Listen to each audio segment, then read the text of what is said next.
For the first time in his life, this Ukrainian soldier walks on his new leg.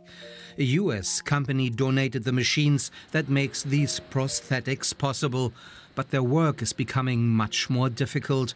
Tariffs are driving up costs. It's insane. Will tariffs stand in the way of helping Ukraine's wounded?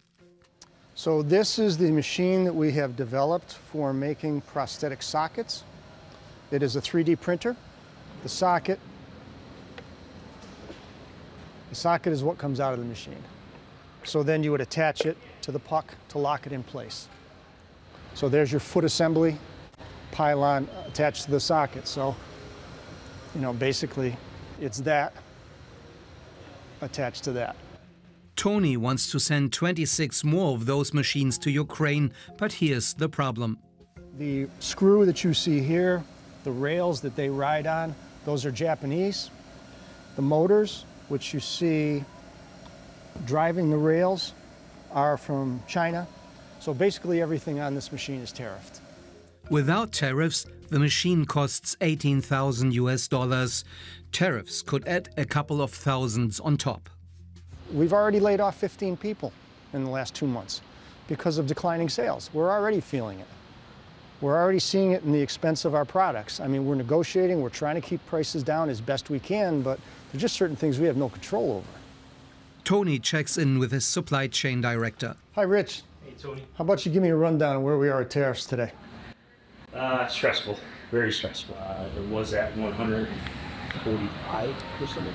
So I am constantly looking at what the changes are with the tariffs, and then from there trying to understand what the amount's going to be, how much we're going to have to absorb, how much we need to pass along to our customers. The tariffs add extra costs to raw materials like aluminium, as well as to the imported components. Yeah, it's just completely unrealistic for us to even consider all of our sourcing in the United States. All of these parts are coming in from all over the world, so we would then have to redesign our machines.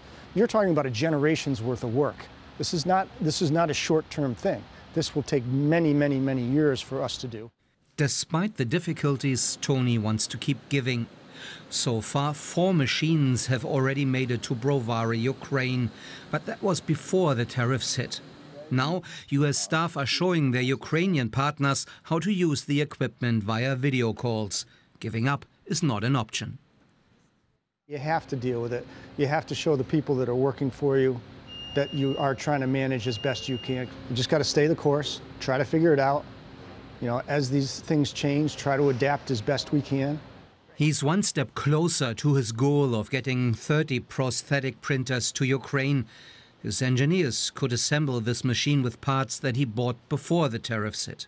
Now it's being prepared for shipping, but the uncertainty is still on Tony's mind.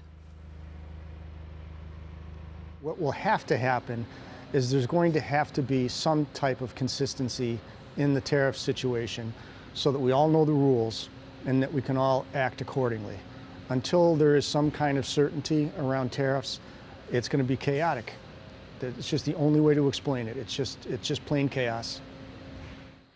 At least this one is good to go. Just some last-minute fine-tuning on the packaging before shipping. Destination, Ukraine.